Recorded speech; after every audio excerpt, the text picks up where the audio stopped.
जिंदगी में जितना हाँ बोलना आना जरूरी है उतना ना बोलना आना भी जरूरी है। मानिए घर पे माँ ने बनाया है करेले की सब्जी और ऑफ कोर्स ना आपको ना मेरे को, शायद दुनिया में किसी को भी करेले की सब्जी पसंद नहीं है, तो आप क्या बोलोगे? नहीं मम्मी, मैं करेले की सब्जी नहीं खाना चाहता। संडे का दिन है, पापा सुबह सुबह उठाने आ गए, चलो बेटा उठो, तो आप क्या बोलोगे? नहीं पापा, मैं नहीं उठना चाहता, आज संडे है। नेगेटिव सेंटेंसेस बनाना बहुत ही आसान है, हिंदी में हमें ऑलरेडी बनाना आता है इसे। आज हम सीखेंगे कि इंग्लिश में नेगेटिव सेंटेंसेस हम कैसे बनाना सीख सकते हैं। याद करिएगा कि इंग्लिश क्योंकि थोड़ी सी कॉम्प्लेक्स लैंग्वेज है, नेगेटिव सेंटेंसेस बनाने में कहीं कहीं छोटे छोटे एक्सेप्शंस आ जाएंगे, बट अगर आप ध्यान से पूरे लेसन को देखें और हर एक कॉन्सेप्ट को इन डेप्थ समझेंगे, मैं आपको गारंटी दे सकता हूं कि आपको इंग्लिश में नेगेटिव सेंटेंसेस बनाने में कोई प्रॉब्लम नहीं आएगी। जैसा हम नहीं बोलते हैं हिंदी में, वैसे इंग्लिश में ऑफ कोर्स आपको पता ही होगा नॉट वर्ड का इस्तेमाल होता है। किस वर्ड का? नॉट वर्ड का।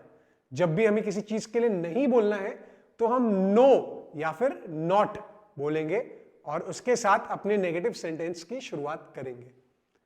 सबसे पहले समझते हैं फ्यूचर टेंस में अगर हमें नेगेटिव सेंटेंस बनाना हो तो हम कैसे बनाएंगे। फ्यूचर टेंस में अगर हमें नेगेटिव सेंटेंस बनाना हो तो हमें पता ही है कि फ्यूचर टेंस तो सबसे आसान टेंस होता है बॉस, उसमें कोई भी एक्सेप्शंस नहीं होते। तो अगर मैं एक सेंटेंस बना रहा हूं, I will wake up early on Sunday, I will wake up early on Sunday, तो मेरा नेगेटिव सेंटेंस बहुत सिंपली हो जाएगा, I will not wake up early on Sunday, यानी कि मैं संडे को सुबह सुबह जल्दी उठूंगा ही नहीं। I will not wake up early on Sunday. I will eat the करेले की सब्जी, आई विल ईट द करेले की सब्जी नहीं, I will not eat the करेले की सब्जी, I will not eat the करेले की सब्जी। ये सारे सेंटेंसेस हो गए हमारे फ्यूचर टेंस के सेंटेंसेस। जब भी हमें कोई फ्यूचर टेंस में नेगेटिव सेंटेंस बनाना हो तो विल के जगह हम सीधा लगा देंगे विल नॉट। विल नॉट हो गया हमारा फ्यूचर टेंस का नेगेटिव सेंटेंस तैयार। आसान था? ऑफ कोर्स आसान था, बट आगे के प्रेजेंट और पास्ट वालों में थोड़े से एक्सेप्शंस आएंगे, तो मेरे साथ ध्यान दीजिएगा और अच्छे से समझिएगा। सिर्फ नॉट का यूज करके हम पास्ट और प्रेजेंट में नेगेटिव सेंटेंसेस नहीं बना सकते। उसके लिए हम एक नए कॉन्सेप्ट सीखेंगे। ये कॉन्सेप्ट क्या है आप सभी को पता होगा, आप सभी के पास एक ना एक जरूर होगा, बेस्ट फ्रेंड। हेल्पिंग वर्ब एक वर्ब का बेस्ट फ्रेंड होता है। एक अच्छा बेस्ट फ्रेंड क्या करता है? एक अच्छा बेस्ट फ्रेंड आपके लिए तीर ले लेगा अपने दिल पर। ऐसा ही काम हमारे हेल्पिंग वर्ब्स करेंगे नेगेटिव के प्रेजेंट और पास्ट के सेंटेंसेस बनाने में। ये हेल्पिंग वर्ब क्या है? ये हेल्पिंग वर्ब है डू। क्या है? DO, do. आइए समझते हैं कि हेल्पिंग वर्ब के साथ हम प्रेजेंट टेंस में नेगेटिव सेंटेंसेस कैसे बना सकते हैं। याद करिएगा कि हमने सब्जेक्ट की दो कैटेगरी समझी थी। सबसे पहली कैटेगरी है I, we, you, they. I, we, you, they. और सेकेंड कैटेगरी है he, she, it, Priya. He, she, it, Priya. अब इंग्लिश तो फनी लैंग्वेज है ही, इसका मतलब यह हुआ कि आई, वी, यू, दे और ही, शी, इट, प्रिया के जो नेगेटिव सेंटेंसेस बनाने के तरीके होंगे थोड़े अलग होंगे। तो सबसे पहले हम समझते हैं आई, वी, यू, दे के नेगेटिव सेंटेंसेस हम कैसे बनाएं। आई, वी, यू, दे के नेगेटिव सेंटेंसेस के कुछ एग्जाम्पल्स लेते हैं, फिर उसकी फॉर्मूला को समझेंगे। आई डू नॉट लाइक करेला। आई डू नॉट लाइक करेला। अगर मैं इसको पॉजिटिव बता रहा होता तो मैं ऐसे बोलता आई लाइक करेला, बट नेगेटिव में ये बन जाएगा आई डू नॉट लाइक करेला।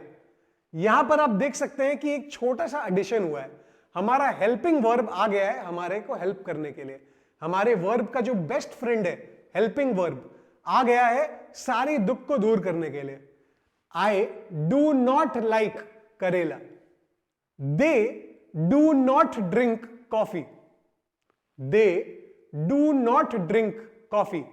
अगर इसका पॉजिटिव सेंटेंस हम बना रहे होते तो वो होता दे ड्रिंक कॉफी। इसको अगर नेगेटिव करना हो तो very simply they do not drink coffee. But याद रखिएगा ये जो फॉर्म है ये सिर्फ आई वी यू दे के लिए है। ही शी इट प्रिया के लिए नेगेटिव सेंटेंसेस में कुछ थोड़ा सा अलग फॉर्म यूज होगा, उसके ऊपर भी हम जल्दी से आएंगे। आई वी यू दे कि अगर हमें कोई भी नेगेटिव सेंटेंसेस बनाने हो प्रेजेंट टेंस में तो हम सीधा डू नॉट का यूज करेंगे। अब आप सोच रहे होंगे कि डू नॉट तो यूज कर लिया, आपने बहुत सारे सेंटेंसेस में डोंट भी देखा होगा, DON अपॉस्ट्रोफी T। अपॉस्ट्रोफी होता है वो छोटा सा N और T के बीच में आने वाला कॉमा। डोंट और डू नॉट में कोई फर्क नहीं है, डोंट डू नॉट का एक शॉर्ट फॉर्म है। तो ये याद रखिए कि इन सारे जगह पर जहां हमने डू नॉट का यूज किया है हम डोंट का भी यूज कर सकते हैं। यानी कि आई डोंट लाइक करेला, दे डोंट ड्रिंक कॉफी। आज के लेसन में हमने ये समझा कि नेगेटिव फॉर्म्स कैसे बनाते हैं फ्यूचर टेंस के सेंटेंसेस के और प्रेजेंट टेंस के कैटेगरी 1 वाले सब्जेक्ट के टेंसेस के। आज के क्लास में हमने ये भी समझा कि मुझे करेला एकदम पसंद नहीं है। कल के लेसन में हम ये देखेंगे कि ही शी इट प्रिया के नेगेटिव फॉर्म के सेंटेंसेस हम कैसे बना सकते हैं, और नंबर 2 पास्ट फॉर्म में नेगेटिव सेंटेंसेस हम कैसे बना सकते हैं। आज की प्रैक्टिस को डेफिनेटली कंप्लीट करिएगा। कल मिलते हैं एक नए लेसन के साथ। Keep practising, all the best.